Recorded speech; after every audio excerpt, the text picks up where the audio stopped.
America எந்த ஒரு எல்லைக்கும் செல்லும் அப்படின்னு நிரூபிச்சிருக்காரு ட்ரம்ப். ஆனா போற பாகிஸ்தான் தான் தீர்த்துதான். இந்த விஷயம் ஒரு ஒண்ணுமே பண்ணலையா? சங்கிங்க எல்லாம் வயிறு எரிஞ்சிருவானுங்களே. என்ன என்ன சார் இப்படி எல்லாம் ட்வீட் போடுறாங்க? இப்படி அவங்க ஈஸியா பதில் சொன்னாங்க. அதனால என்னங்க, பிரிண்டிங் மிஸ்டேக் ஆகி போச்சு. இன்னொன்னு, சைனா ஒண்ணும் நம்ம எதிரி கிடையாது. இந்தியா டிக்ளேர் பண்ணிச்சா என்ன? Apple. B for ball. C for coconut. C for coconut.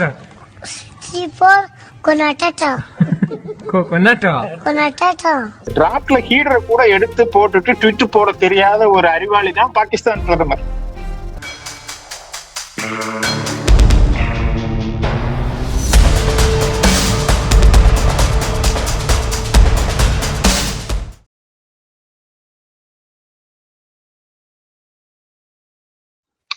வணக்கம் தென்னவன் மீடியா நேயர்களே. இன்றைய ஒரு பதற்றமான மத்திய கிழக்கு போர் சூழலில் நம்முடன் மீண்டும் இணைந்திருப்பவர் பிரேசில் தமிழர் தேஜஸ். தேஜஸ் வணக்கம். வணக்கம் சார். வணக்கம், எப்படி இருக்கீங்க? நல்லா இருக்கேன் தேஜஸ், நீங்க எப்படி இருக்கீங்க? நல்லா இருக்கேன் தேஜஸ். இன்னைக்கு உலகமே ஒரு பெரிய பதற்றத்திலையும் ஒரு எதிர்பார்ப்புலையும் இருக்கு. ஸோ 2026 பிப்ரவரியில ஆரம்பிச்ச இஸ்ரேல் ஈரான் மோதல் கடந்த ஒரு 4-5 வாரமா கொஞ்சம் கொஞ்சமா வளர்ந்து பெருசா வளர்ந்து ஒரு உச்ச கட்டத்தை அடைஞ்சு இப்ப ஏப்ரல் 7ஆம் தேதி ட்ரம்ப், இஸ்ரேல் அப்புறம் ஈரான் 3 பேருமா சேர்ந்து ஒரு 15 நாள் போர் நிறுத்தத்தை அனௌன்ஸ் பண்ணிருக்காங்க. ஸோ இந்த போர் நிறுத்தங்கிறது ஒரு தற்காலிக அமைதியா, இதுக்கப்புறம் திருப்பியும் போர் ஒரு பெரிய அளவுல ஆரம்பிக்குமா என்ன அப்படிங்கறத நம்ம விவாதிக்கணும். அதுக்கு முன்னாடி அமெரிக்காவும் ஈரானும் 2 பேரும் நாங்க தான் இந்த போர்ல ஜெயிச்சோம் அப்படின்னு சொல்றாங்க. உண்மையில யார் ஜெயிச்சாங்க? அனைவருக்கும் வணக்கம். ஒரே ஒரு உண்மை சொல்லணும்னா, யதார்த்தமா சொல்லணும்னா, இந்த போர்ல 2 பேருமே ஜெயிக்கல, 2 பேருமே தோக்கம் இல்ல. ஈரான் சைட்ல பாத்தீங்கன்னா, ஈரான் அவங்களோட அமைப்புகளான ஹமாஸ், ஹிஸ்புல்லா இது மூலியமா இஸ்ரேலையும் அமெரிக்காவையும் இந்த 2 மாசம் தூங்க விடாம பண்ணான்ல, அது அவனுக்கு கிடைச்ச வெற்றின்னு அவன் நினைக்கிறான். அமெரிக்காவும் இஸ்ரேலும் எங்க ஆளை நீ பிடிச்சு வச்சுட்ட, நான் அவனை வெளில கொண்டு வந்துட்டேன் பாத்துட்டியா அப்படின்னு சொல்லாம அதையும் ஒன்னு பாயிண்டா சேர்த்திக்கிட்டு உங்களோட முக்கியமான நிலைகளை பூரா காலி பண்ணிட்டோமே அப்படின்னு நான் தான் கெத்துன்னு இவங்க நாட்டு சைடு இவங்களும், அவங்க தான் கெத்துன்னு அவங்க நாட்டு சைடுல அவங்களும் 2 பேரும் சேர்ந்து நடத்துற டிராமாவா தான் இதை நான் பாக்குறேன். இல்ல யாரும் தோக்கவும் இல்லை, யாரும் ஜெயிக்கவும் இல்லை. இதுதான் என்னோட பதில் சார். சார், இது அமைதி வந்துச்சா? அமைதி வந்துச்சான்னா ஈரான் மூலியமா பாதிப்படைஞ்ச நாடுங்க எத்தனை இருக்கு? குட்டி குட்டி அரபு கண்ட்ரி ஃபுல்லா சரியான பாதிப்பு. அவங்க எல்லாருமே அமெரிக்காவை நம்பி இருந்தவங்க, இஸ்ரேல் இல்ல. அவங்க அனைத்துமே யுஏஇ ஆகட்டும், கத்தார் ஆகட்டும், அவங்க எல்லாம் அமெரிக்காவோட தொழில்நுட்பங்களை நம்பி இருந்தவங்க. அயன் டோம், டோம் எல்லா டோமும் அமெரிக்கா தான் அவங்களுக்கு சப்ளை பண்ணிட்டு இருந்துச்சு. டம்னு ஈரான் பக்கம் டைரக்டா இவங்களை ஹிட் பண்ணாம இங்க பக்கத்துல இருக்கிற ஆளுங்களதான், அவங்க ஆளுங்களதான் சுத்தி சுத்தி அடிக்கவும் அவங்க எல்லாரும் போட்ட பிரஷர் தான் இந்த ஒரு போர் நிறுத்த டிராமா. அவங்களோட பிரஷர் தாங்க முடியாம பண்ணதான். ஆனா உண்மையிலேயே என்னோட பார்வையில போர்ல யாரும் ஜெயிக்கல, யாரும் தோக்கல. அமெரிக்கா அமெரிக்காவோட மக்களுக்கு என்ன சொல்லியிருக்காங்கன்னா, பாருங்க, நான் நம்ம படை வீரரை வெற்றிகரமா மீட்டுட்டு வந்துட்டோம், ஈரானோட முக்கிய ராணுவ நிலைகளை பூரா காலி பண்ணிட்டோம், இது நமக்கு கிடைச்ச வெற்றி. அவங்க எப்பா நம்மள சாதாரண ஆள் நீ நினைச்சுட்ட, நம்ம ஹிஸ்புல்லா, ஹமாஸ், நான் 3 பேர் சேர்ந்து உங்க 2 நாட்டையும் தூங்க விடாம பண்ணிட்டோம்ல. நீங்க தான் நம்பர் 1 நம்பர் 2ன்னு சொன்னீங்க. இன்னைக்கு டிப்ல நான் தான் நம்பர் 1 ஈரான் சொல்றேன் சார். அப்ப இதுல உண்மையா போயான்னு வீடியோ பாக்குற மக்களை தெரிஞ்சுக்கிட்டோம். நம்ம யாருக்கும் சப்போர்ட் பண்றோம்னு சொல்லி கமெண்ட்ல எழுத வேணாம். நம்ம இந்த 2 சைடும் பேலன்ஸாவே பேசலாமே, இல்லைங்களா? என்ன பொறுத்த வரைக்கும் நீங்க சொன்ன மாதிரி யார் ஜெயிச்சா யார் தோத்தாங்கிறதெல்லாம் இன்னும் வரவே இல்லை. சரி, ஆனா அது அமைதி வந்துச்சா? மக்கள் அதை தான் எதிர்பார்க்கறாங்க. ஈரான் ஜெயிச்சதா அவங்க சொல்லிக்கிட்டோம், அமெரிக்கா ஜெயிச்சதா இவங்க சொல்லிக்கிட்டோம், அமைதி வந்துதா? மக்கள் அதை தானே எதிர்பார்க்கறாங்க. அதை நீங்க என்ன நினைக்கிறீங்க? மக்கள் எல்லாருமே என்ன சொல்ல வராங்க அப்படின்னு பார்த்தோம்னா, நேத்துக்கு அவங்களோட ஈரான் முன்னாள் இளவரசரோட பையன் ஒரு பேட்டி கொடுத்திருந்தாரு, பார்த்திருப்பீங்கன்னு நினைக்கிறேன். இப்ப அவர் மூலியமா ஒரு அரசாங்கம் வரத மக்கள் விரும்புறாங்க. சுதந்திரத்தை விரும்புறாங்க. இந்த அடிமைத்தன ஆட்சியை அவங்க விரும்பல. இந்த என்ன சொல்றது, பெண்களுக்கு எதிரான ஆட்சி, கருத்து சுதந்திரத்துக்கு எதிரான ஆட்சி, இது போல ஆட்சிகளை அங்க இருக்கிற மக்கள் விரும்பல. அவங்களும் ஒரு சுதந்திரமா இருக்க விரும்புறாங்க. அதற்கு உண்டான ஓசைகளும் அங்கே உள்ளூர் போராட்டங்களும் மிகப்பெரிய அளவில் வளர்ந்து கொண்டிருக்கிறது. இது மறுக்கவே முடியாது. ஏன்னா நமக்கு தெரிஞ்ச அளவுக்கு தகவல் வந்து சின்ன பசங்களை தூக்குல போட்டாங்க, போராட்டம் பண்ணாங்க, தூக்குல போட்டாங்க. சின்ன சின்ன தவறுகள், இது ஒரு பெரிய தவறே இல்லை. ஆனா அதுக்கெல்லாம் வந்து அவங்களோட பழமைவாத முறைப்படி கடுமையான தண்டனைகள் கொடுக்கப்பட்டது. அதுல இருந்து மீண்டு வரணும்னு ஒரு குரூப் அங்கேயே அவங்களுக்குள்ளேயே ஒரு போராட்ட குரூப் கிளம்பி ஈரானுக்கு எதிராக அங்கேயே உள்ளூர் கிளர்ச்சி ஆரம்பிச்சிருச்சு. அவங்களுக்கு அமெரிக்காவும் இஸ்ரேலும் மறைமுக சப்போர்ட் பண்ணிட்டு இருக்கிறாங்க. சோ இதெல்லாம் அவங்களோட சைட வெற்றி. ஈரான் வந்து ஏன் வெற்றி வெற்றின்னு சொல்லிக்கிறேன், உங்க 2 பேர்த்தையும் நான் கண்ணுல விரல விட்டு ஆட்டிட்டேன்யா, நான் தான் வெற்றி அப்படின்னு சொல்லுது. இன்னொன்னு, ஈரானோட முழு வெற்றின்னு சொன்னாலும் அதுக்கு காரணம் வந்து ஈரான் கிடையாது. என்னோட பார்வையில பொறுத்த வரைக்கும் ரஷ்யா தான். ஆனா அமெரிக்காவுக்கு வந்து அமெரிக்காவோட வெற்றிக்கு காரணம் அமெரிக்கா தான். இஸ்ரேலும் அமெரிக்கா அவங்க பார்ட்னரும், அது ரெண்டும் ஓகே. ஆனா இவங்களுக்கு வந்து நான் தான் அப்படின்னு சொல்லிக்கிற அளவுக்கு இல்லையே, இவங்களுக்கு இல்ல. ஆனா யதார்த்தமா நம்ம பேசும்போது பார்த்தா இது ஒரு 2 மாசத்துக்கு மேல போர் நடந்துட்டு இருக்கு. யாருக்கு வெற்றி யாருக்கு தோல்வின்னு பார்க்கும்போது இவருக்கு தோல்வியும் இல்லை, அவருக்கு வெற்றியும் இல்லை.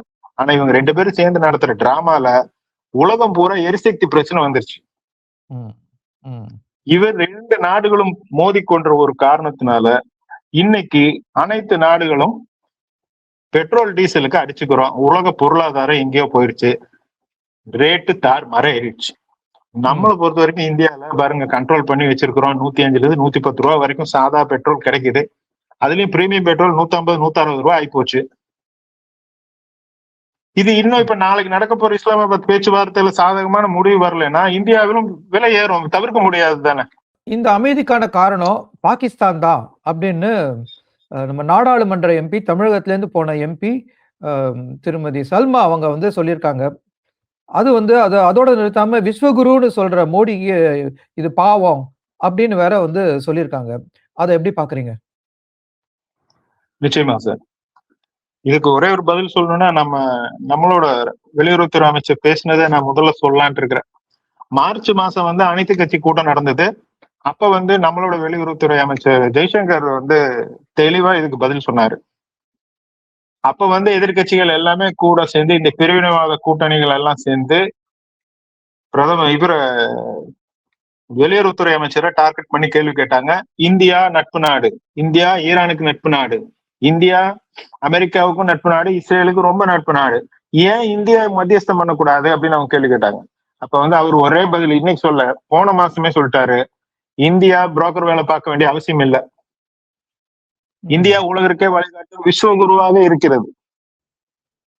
இன்னொரு பாயிண்ட் என்னன்னு யதார்த்தமா கேட்டா, நம்ம வந்து 3ஆம் நாட்டுல நடக்கிற பிரச்சனைக்கு வந்து மூக்க நுழைச்சோம்னா நாளைக்கு நம்ம நாட்டு பிரச்சனைகளுக்கு அவங்களும் மூக்க நுழைப்பாங்க. இதை இந்தியா விரும்புவது இல்லை. இதுதான் இந்தியாவோட தெளிவான நிலைப்பாடு.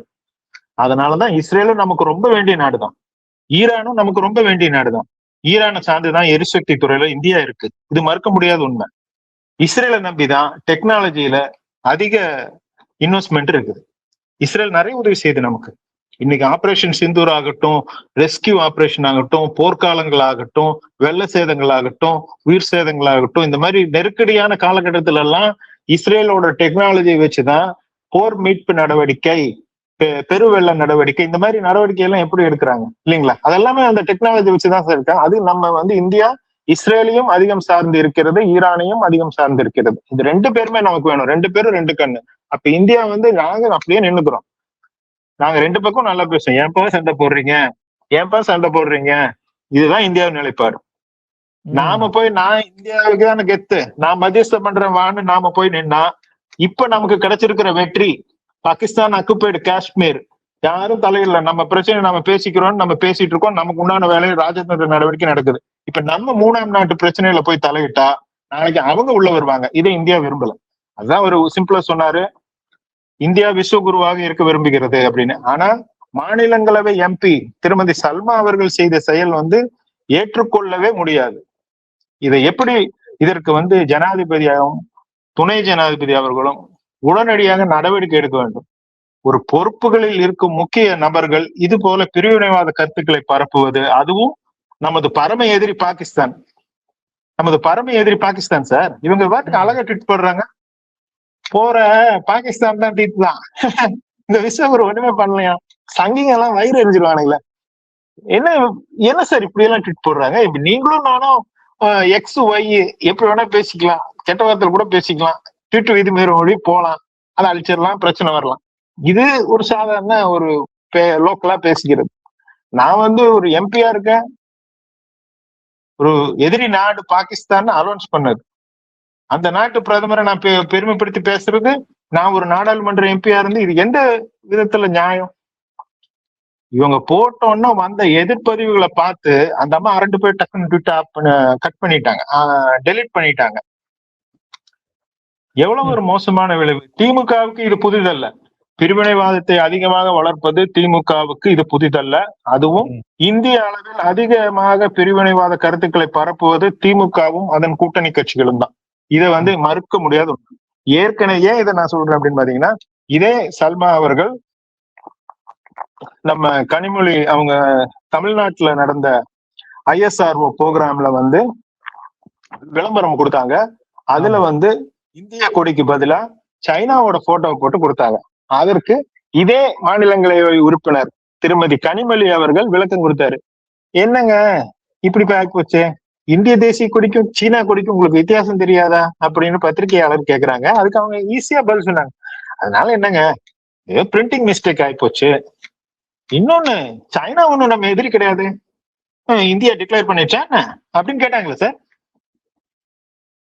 அப்படின்னு கேட்டாங்க. ஆமா சார், இப்ப நான் கேக்குறது ஒரு சாமானியனா ஒரே கேள்விதாங்க. இப்போ பிரிவினைவாத குழுக்கள் எல்லாம் ஈரானுக்கு சப்போர்ட் பண்ணுது. நம்ம உண்மையா பார்த்தோம்னா இவங்க இருக்கிற இதே பிரிவினைவாத கருத்தை அங்க பேசினான்னு சொல்லிதான் அவனை புடிச்சு தூக்குல போடுறான். ஐயோ எங்க கவர்மெண்ட் வேண்டாங்கன்னு ஒரு சின்ன பையன் பேசினா அவனை தூக்குல போட்டாங்க. அது கருத்து சுதந்திரம் இல்லையா? நீங்க இங்க இருந்துட்டு அவங்களுக்கு சப்போர்ட் பண்ணிட்டு இருக்கீங்களே, நீங்க அங்க இருந்துட்டு இது போல ஒரு ட்விட்டர் போட்டு உங்களால் 24 மணி நேரம் இருக்க முடியுமா? பாகிஸ்தான்லயே இருந்துட்டு நம்ம பாகிஸ்தான் பிரதமருக்கு ஒரு ட்விட்டர் போட்டு பாகிஸ்தான்ல இருக்க முடியுமா சார்? விஸ்வகுரு இல்ல, உண்மையான விஸ்வகுரு இவர் தான். இவங்களுக்கு இவ்வளவு பாதுகாப்போட எல்லா சுதந்திரத்தையும் கொடுத்துட்டு இவங்களுக்கு ஒரு எதிர்த்தாக்குதல் கூட நடத்தாம இருக்க பாருங்க நம்ம மத்திய அரசு. இது ஒரு ஏற்றுக்கொள்ளவே முடியாத ஒரு கருத்து சார். இதுல என்னன்னு பாத்தீங்கன்னா, பாகிஸ்தான் ஏதோ பெருசா சாதிச்ச மாதிரி சொல்லுது. பாகிஸ்தானோட லட்சணம் என்ன? அமெரிக்கால இருந்து ஒரு டிராப்ட் வருது, அந்த டிராப்ட்ல ஹீடரை கூட எடுத்து போட்டுட்டு ட்விட் போட தெரியாத ஒரு அறிவாளி தான் பாகிஸ்தான் பிரதமர். உண்மையா இல்லையா? உண்மைதான். அதை எடுத்து போட கூட ட்விட் தெரியல. அதுக்கு அவரை போற பாகிஸ்தான் பிரதமர் நிறுத்திட்டாரு போற. இந்த ட்விட்டரோட ஹீடரை எடுக்க தெரியாத ஒரு அறிவாளி தான் அவரு. அவருக்கு இங்க முட்டு கொடுக்கறதுக்கு இங்க ஒரு பிரிவினைவாத குரூப்பே இருக்குது.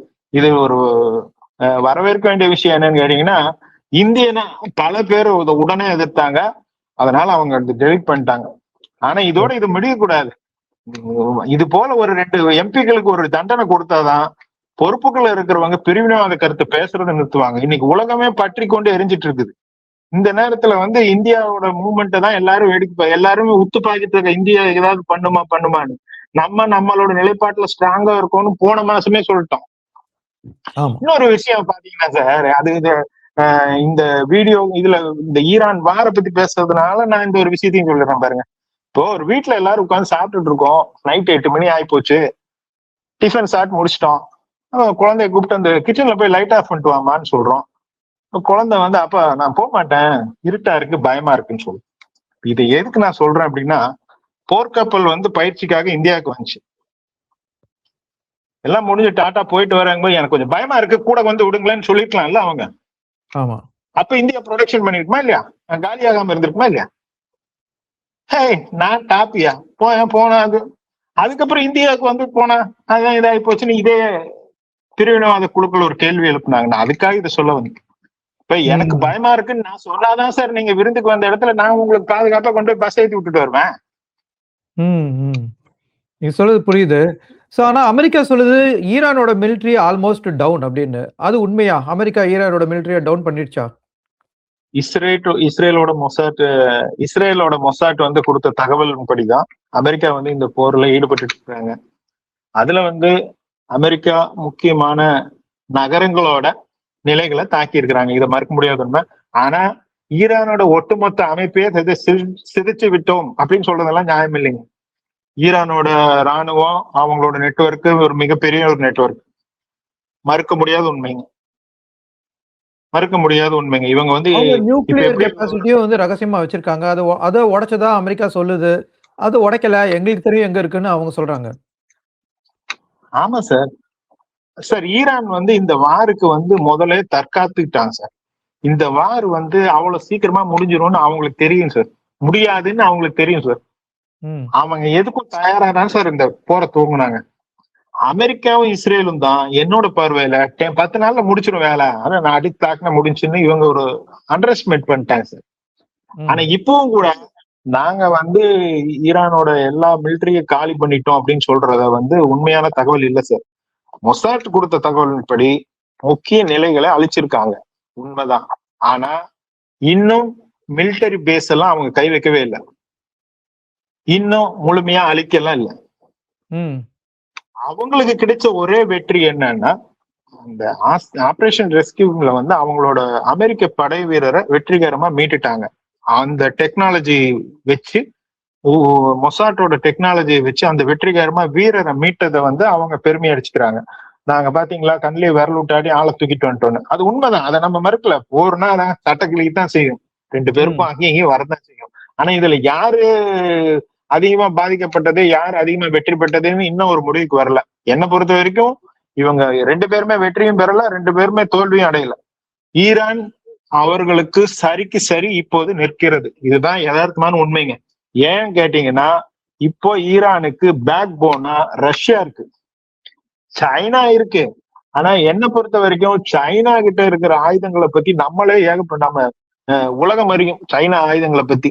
சோ அதனால அமெரிக்கா கூடயும் இஸ்ரேல் கூடயும் கம்பேர் பண்ணி அடிக்கிற அளவுக்கு நல்ல ஆயுதங்கள் வந்து ரஷ்யா கிட்ட இருக்குங்க. டெக்னாலஜி ரஷ்யா வைஸ் இருக்குங்க. சோ ரஷ்யாவோட முழு ஆதரவுனால இன்னைக்கு ஈரான் வந்து வா பாத்துக்கலாங்கிற கண்டிஷன்ல தான் சார் இருக்குது. இவங்க சொல்றதை வந்து ஏத்துக்க முடியாது சார். முழுமையா மிலிட்டரி பேஸ காலி பண்ணிட்டோம்னு சொல்றது வந்து 100% உண்மையானது இல்லை. அடிச்சிருக்காங்க, உண்மை. சட்டை கிழிஞ்சிருக்கு, ஆமா, இவனுக்கும் கிழிஞ்சிருக்கு அவனுக்கும் கிழிஞ்சிருக்கு. பட் அவன் ஸ்ட்ராங்கா தான் இருக்கான். இப்போ அந்த பேச்சுல வந்து அந்த துணி பாத்தீங்கன்னாலே தெரியும். நீங்க ஈரானோட துணி பாத்தீங்கன்னாலே தெரியும், ஈரானுக்கு அடி விழுந்திருக்குதான். இப்ப நம்ம இந்தியாவுக்கு வந்து பயிற்சிக்கு வந்து அந்த ஒரு போர் விமானத்தை அடிச்சாம் பாருங்க அமெரிக்கா, 100 சில்லற பேர் இறந்தாங்கல்ல சார். எவ்வளவு பெரிய விஷயம் பா. அதுல நிலை குளிஞ்சு போயிருச்சு சார் ஈரானு. இன்னொன்னு ஒரு சின்ன பிரேக், இவங்க டக்குன்னு இந்த 2 மாசம் இந்த பிணைக்கைதியை தூக்கிட்டு வெளில வந்தாலும் அதுலயும் கொஞ்சம் போயிருச்சு. அதுக்கப்புறம் இந்த மிலிட்டரி பேஸ் காலி பண்ணிட்டோம் சொல்றதெல்லாம் 100% இல்லைங்க. அவங்களும் இன்னும் ஸ்ட்ராங்கா தான் இருக்காங்க. ஏன்னா ரஷ்யா இருக்கு. இது வந்து அமெரிக்காவுக்கு தெரிஞ்ச ஒரே காரணத்துக்காக இன்னைக்கு பேச்சுவார்த்தைக்கே வந்திருக்கு அமெரிக்கா. நீயா நானா அப்படின்னு பாக்குறதுல வந்து இப்ப ரஷ்யாவா அமெரிக்காவா தான் இது ஆக்சுவலா. சோ இந்த போர்ல வந்து அமெரிக்கா வந்து இன்னும் கொஞ்சம் ஸ்ட்ராங் குளோபல் லீடர் ஆயிருக்கா இல்லையா? அமெரிக்கா வந்து ஸ்ட்ராங் குளோபல் லீடரானா, அமெரிக்கா எந்த ஒரு எல்லைக்கும் செல்லும் அப்படின்னு நிரூபிச்சிருக்காரு ட்ரம்ப். ஆனா ஈரானை முழுசா கட்டுப்படுத்த முடியாம பாகிஸ்தான் மாதிரி ஒரு புரோக்கர் நாட்டை தேர்வு பண்ணதும் அவர் தான். 2 சைடும் நம்ம பேசணும். அவரோட பலம் வந்து வீரரை மீட்டிருக்கிற ஒரு சின்ன என்னோட ஒரு ஆளுக்காக நான் என்ன வேணா பண்ணுவேன் அப்படின்னு சொல்லி தூக்குனது பலம். அமெரிக்கா இஸ்ரேலோட பலம், அதை மறுக்க முடியாத உண்மை. ஆனா வீக்கு ஈரானை முழுசா கட்டுப்படுத்த முடியாம தான் பாகிஸ்தான் மாதிரி ஒரு நாட்டை புரோக்கர் வேலைக்கு தேடி போய் இப்ப வாப்பான்னு கூப்பிட்டு இந்த மெசேஜ் நான் சொல்றதை செய்யுன்னு சொல்லி மெசேஜ் போட்டு. இது வந்து அமெரிக்காவோட வீக் தான் சார். வீக் தான் இது. நான் பாக்குறேன் அப்படிதான். சோ இப்ப 2 வாரம் சீஸ் ஃபயர்னு சொல்றாங்க. இது உண்மையிலேயே அது வந்து ஒரு அமைதிய கொடுக்குமா இல்லாட்டி அடுத்த வாருக்கான பிரேக்கா? நிச்சயமா சார், நல்ல கொஸ்டின் இது. 2 பக்கமே அடி பலமா விழுந்திருக்கு. மறுக்க முடியாத உண்மை. நம்ம ஊர் லோக்கல் பாதைகளை சொல்றதுன்னா சண்டைனா சட்டை வடிவேல் சொல்லுவாங்கல்ல, சண்டைனா சட்டை கிளி தான் செய்யும். அதனால ரெண்டு பக்கமே அடி பலமா தான் விழுந்திருக்குது. இன்னொன்னு ஆயுதங்கள்லாம் தீர்ந்து போயிருக்கும்ல, வீரர்கள்லாம் டயர்ட் ஆயிருப்பாங்களே சார். வீரர்கள் பிராக்டிக்கலா ஆயுதங்கள் தீர்ந்து போயிருக்கோம். ஆளுங்கெல்லாம் கொஞ்சம் ரிலாக்ஸ் பண்ணணும், அது கொஞ்சம் டைம் வேணும். அடுத்த கட்ட தாக்குதலுக்கு தயார் பண்ணிக்கணும். ரெண்டு நாடுகளுமே சர்வதேச அழுத்தங்கள்ல இருந்து தப்பிக்கணும். அதை நிலைநிறுத்திக்கிதான் இந்த 2 வார பிரேக்கா நான் பாக்குறேன். இதுக்கு எல்லாம் ஒரு முக்கிய பாயிண்டா நாளைக்கு இஸ்லாமாபாத்ல நடக்க போற மீட்டிங் உலகத்தோட பொருளாதாரத்தையே நிச்சயமா தீர்மானிக்கும்னு நான் நினைக்கிறேன். அந்த மீட்டிங்கை பத்தி சொல்லுங்க. அந்த மீட்டிங்ல எதிர்பார்ப்பு என்ன? அந்த மீட்டிங்ல எதிர்பார்ப்பு தாங்க, நேத்திங்க வெள்ளை மாளிகையில அமெரிக்க அதிபர் பத்திரிகையாளர்களை சந்திச்சு 3 விஷயங்களை ஸ்ட்ராங்கா சொல்லியிருக்காரு. 3 விஷயங்களை ஸ்ட்ராங்கா சொல்லியிருக்காரு. அதுல ஒரு முதல் பாயிண்ட் என்னன்னு பார்த்தீங்கன்னா, நம்ம ஹார்மோஸ் நீரிணை அமெரிக்கா தன் முழு கட்டுப்பாட்டில் எடுக்கும். ஃபர்ஸ்ட் பாயிண்ட், அந்த தீவை முழு கட்டுப்பாட்டில் எடுத்துரும். இரண்டாவது, ஈரான் அடங்கவில்லை என்றால் முழுமையாக அடக்கப்படும் அப்படின்னு இருக்காரு. இதெல்லாம் ஒரு ஸ்ட்ராங் லீடர் தான் பேச முடியும் இந்த மாதிரி எல்லாம். என்ன சொல்றீங்க? ஈரான் மூணாவது பாயிண்ட் என்ன? மூணாவது பாயிண்ட் என்னன்னு சொன்னீங்கன்னா, போர் நிறுத்தம் அப்படிங்கிற பேர்ல நீ மறுபடியும் பங்கருக்குள்ள போய் அணு ஆயுதத்தை போட்டோ எடுக்கிறது, ஓபன் பண்றது, தொடச்சு வைக்கிறது, இந்த மாதிரி வேலையெல்லாம் செஞ்சாலும் மறுபடியும் அடி பலமா இருக்கும். அந்த பக்கமே போக கூடாது. அது எங்க இருக்கோ அங்க அப்படியே இருக்கட்டும். நீ இந்த போர் நிறுத்தம் இருக்குன்ட்டு ஆளை உள்ள அனுப்பிச்சு செக் பண்றது, தொடக்கிறது, இந்த டெக்னாலஜி வேலையெல்லாம் பண்ணக்கூடாதுன்னு இருக்காரு. இது 3 தான் ஸ்ட்ராங் ஆனது. 3மே நல்லா கிம்முன்னு அனுப்பிச்சிருக்காரு. இன்னொன்னு, அவரோட முக்கிய பொறுப்புல இருக்கிற அநேகமா வெளியுறவுத்துறை அமைச்சர் கூட போகலான்னு நினைக்கிறேன். எனக்கு யார் போறாங்கன்னு தெரியல. முக்கியமான ஒரு அமைச்சரை நாளைக்கு இஸ்லாமாபாத் அனுப்புறாங்க. ஈரான் சைட்ல மேபி சார், மேபி யாரும் அலௌன்ஸ் பண்ணல. அவர் முக்கிய அமைச்சர் ஒருவரை அனுப்புறதாதான் செய்தி வந்திருக்குது. அமெரிக்காவோட அஜெண்டா, ஈரானோட அஜெண்டா என்ன? அவங்க எதுக்கு இந்த அமைதி ஒப்பந்தத்துக்கு போறாங்க? அவங்க எந்த குறிக்கோளோட போறாங்க? இங்க இந்த 3 திட்டம் அமெரிக்காவோடது. ஈரான் எந்த குறிக்கோளோட போறாங்க? ஈரான் குறிக்கோளை போட்டு போறாங்கன்னா, ஈரானுக்கு அடி பலமா விழுந்திருக்கு. அது வெளியே சொல்ல முடியாதுல்ல. 2 பேத்துக்குமே அடி விழுந்திருக்க. அமெரிக்கா ஈரான் இப்ப உயிர் பிழைச்சிருக்கிற ஒரே காரணம் ரஷ்யாவோட சப்போர்ட் தாங்க. இல்லைன்னா ஈரானுக்கு சரியான அடிங்க சார். இப்ப ஆல்ரெடி ஃபுல்லா டேமேஜ் பண்ணிருக்கிறாங்க. ஈரானோட ராணுவ நிலைகளை தாக்குறதுக்கு பதிலா டெக்னாலஜியா ஈரானால இன்னெல்லாம் ஒரு 5 வருஷத்துக்கு செயல்படவே முடியாத அளவுக்கு ஹேக் பண்ணி வச்சிருக்காங்க. வாரம் தான் பேசுறீங்களே, ஈரான்ல கரண்ட் இல்ல, ஈரான்ல தண்ணி இல்ல, இதெல்லாம் சாப்பாட்டுக்கு வழி இல்ல. இந்த நியூஸ் எல்லாம் வெளியே வராம அந்த பழமைவாத அமைப்புகள் கட்டுக்கோப்பா வச்சிருக்கிறாங்க. இதுக்கு இங்கிருந்து ஒரு பிரிவினவாத குரூப் சப்போர்ட் வேற பண்றாங்க. சாதாரண மக்களுக்கு அடிப்படை வசதி கூட பண்ணி கொடுக்காம, ஏன்னா முக்கிய நிலையை பூரா இஸ்ரேலும் அமெரிக்காவும் தாக்கிருச்சு. வாட்டர் டேங்க் முதற்கொண்டு முக்கியமான இடங்கள் எல்லாம் அடி நவுத்திட்டாங்க சார். தண்ணி இல்ல, கரண்ட் இல்ல சார். இங்க ஒரு நாளைக்கு இருக்கிறவங்க பூரா பதட்டத்தை கிளப்பி விட்டு பெட்ரோல் பம்புல ஊரே போய் ஒன்னா நின்று எல்லா பெட்ரோலும் டீசலும் கேன்லயும் பால் கேன்ல எல்லாம் வாங்கிட்டு போய் வீட்டுல வச்சு பெட்ரோல் தீர்ந்து போச்சுன்னு ஒரு போராட்டத்தை, இல்லாத ஒரு போராட்டத்தை கிளப்பி விட்டாங்க. அதுக்கப்புறம் உண்மை தெரிஞ்சு எல்லாம் இப்ப கொஞ்சம் அமைதியா இருக்கிறாங்க நம்ம ஊர்ல.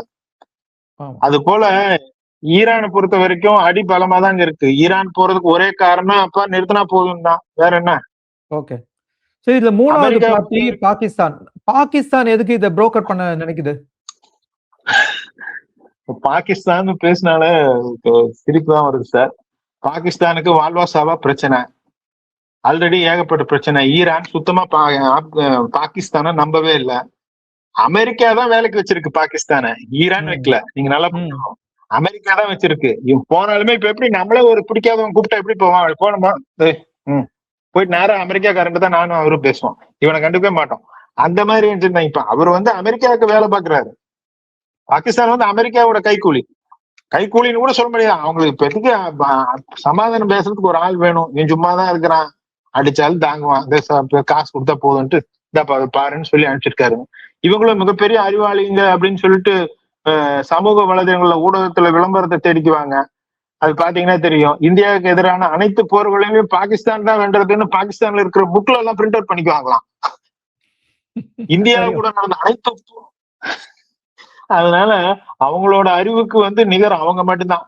அதனால நம்ம அதிகமா பாகிஸ்தான் பிரதமரை பத்தி இப்ப சாத்த வேண்டாம். ஏன்னா அமெரிக்காவை போட்டு தாக்குனது ஒரு ட்விட்டர்ல வந்து அந்த ஹீட்டரை எடுத்துட்டு கூட ஒரு ட்விட் பண்ண தெரியாதுங்க.